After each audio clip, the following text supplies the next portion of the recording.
Now that the space shuttle is gone, where does America stand in space exploration? We are still a leader in space exploration, but frankly, I have been pushing NASA to revamp its vision. The shuttle did some extraordinary work in low orbit experiments, the International Space Station, moving cargo. It was an extraordinary accomplishment, and we're very proud of the work that it did.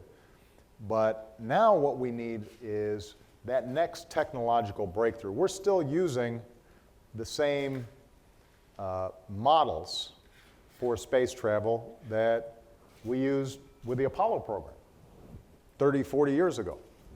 And so what we've said is, rather than keep on doing the same thing, let's invest in basic research around new technologies that can get us places faster, allow human spaceflight to last longer, and what you're seeing now is NASA, I think, redefining its mission, and we've set a goal to let's ultimately get to Mars.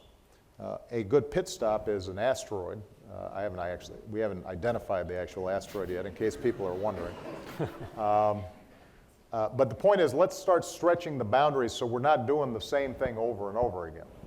But rather, let's start thinking about what's the next horizon, what's the next frontier out there. And but in order to do that, we're actually going to need some technological breakthroughs that we don't have yet.